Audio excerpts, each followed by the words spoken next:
A continuación se presenta la deducción para determinar la altura de ascensión capilar dentro de un tubo de vidrio.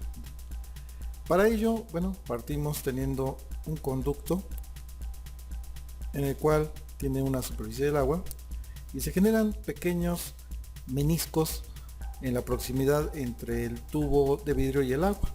Todo esto está a la presión atmosférica. Eso es por un efecto de adherencia. En el interior del tubo, la presión interna va a ser igual a la presión atmosférica. Ahora, este tubo inicialmente, tendrá un cierto diámetro y de manera interna habrá una presión en el líquido. Hasta ahí estamos en un estado de equilibrio. Ahora, si consideramos que el tubo, su diámetro tienda a cero, va disminuyendo su diámetro hasta convertirse en un tubo capilar.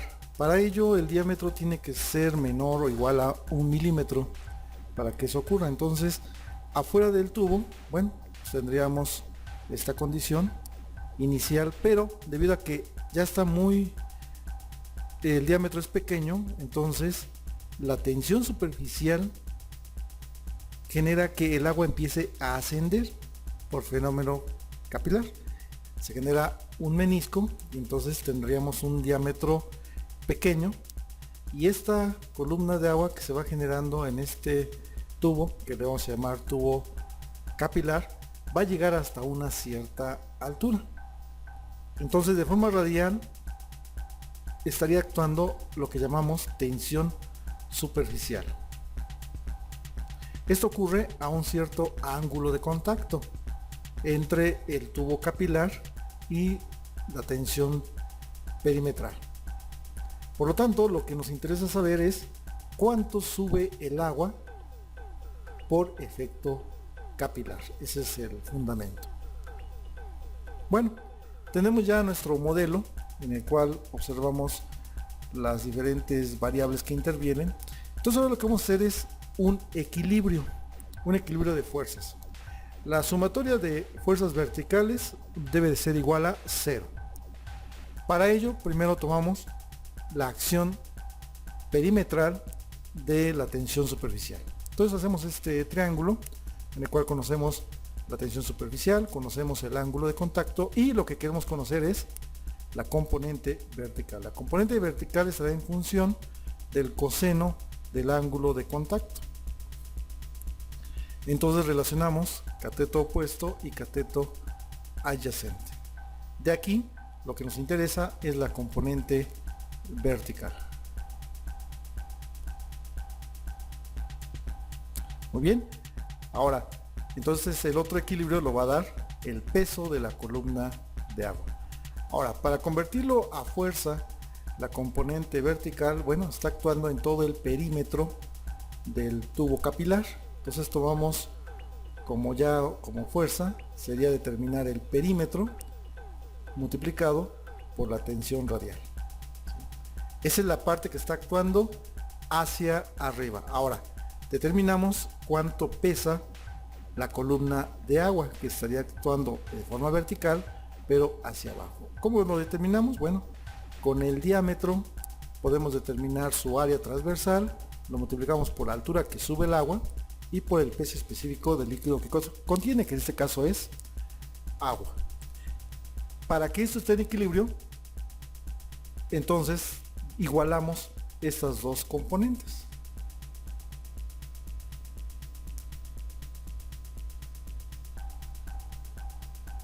De esta manera ya tendríamos el equilibrio.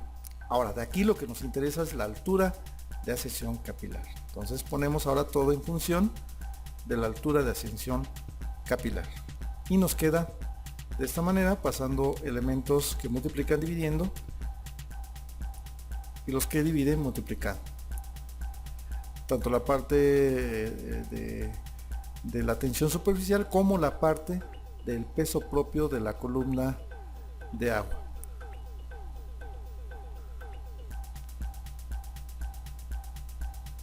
Y tenemos algunos elementos que podemos reducir, algunos son iguales, entonces estos elementos se reducen, el cuadrado del diámetro queda a la 1 y volvemos a poner nuestra ecuación ya reducida.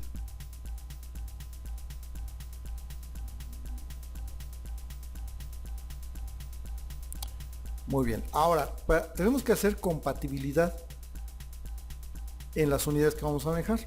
Primero, tensión superficial. La tensión superficial en el contacto entre agua y vidrio se evalúa en el siguiente rango. Tensión superficial va a ser igual a 72.8 dinas por cada centímetro.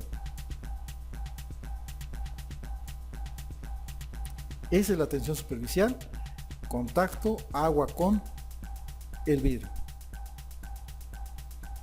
Ahora necesitamos algunas equivalencias. Primero, el peso volumétrico del agua lo manejamos en unidades internacionales, 9.81 kN sobre metro cúbico. Y ahora sí, vemos las equivalencias para poder colocar todo en función de unidades compatibles. Para ello tenemos la equivalencia de dinas a kilonewtons.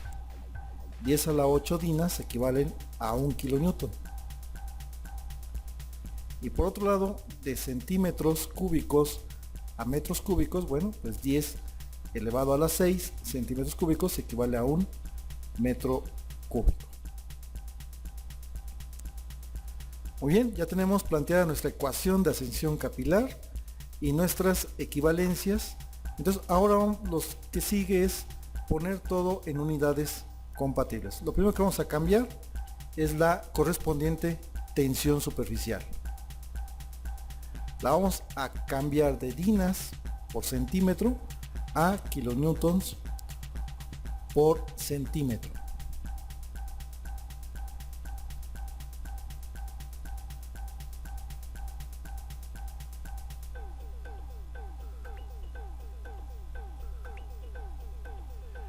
Haciendo las operaciones pertinentes, nos va a quedar que va a ser igual a 7.28 por 10 a la menos 7.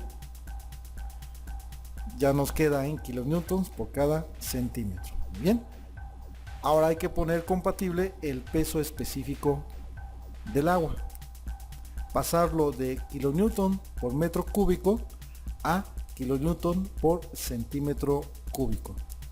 Y bueno, hacemos las operaciones pertinentes.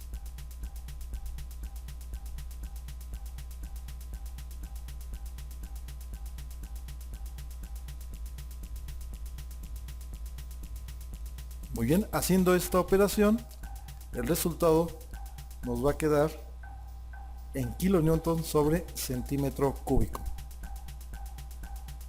9.81 por 10 a la menos 6 kilonewtons por cada centímetro cúbico. Ahora sí, ya podemos introducir toda esta información a nuestra ecuación, haciendo una énfasis en una cuestión sobre el ángulo alfa. Como el menisco tiende a ser una sección esférica, entonces alfa tiende a 0. Entonces el coseno de 0 grados nos va a dar unitario.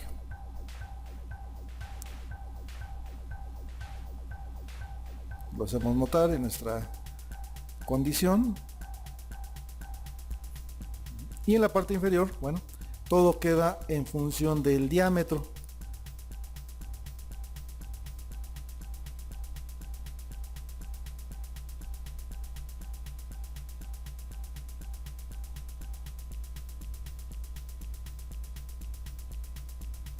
Muy bien, entonces ahora hacemos las operaciones pertinentes y haciendo la reducción de unidades vamos a observar que hacer estas operaciones queda en centímetros cuadrados.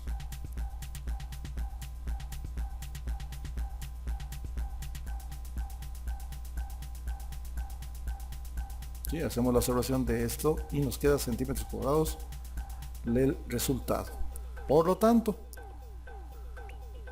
el diámetro lo tendríamos que dar, bueno, haciendo la reducción de la ecuación, nos queda simplemente 0.3 sobre el diámetro. El diámetro hay que darlo en centímetros para que, haciendo operaciones, la altura de sección capilar quede en centímetros. Y esta es la fórmula para determinar la ascensión capilar entre un tubo de vidrio y el agua.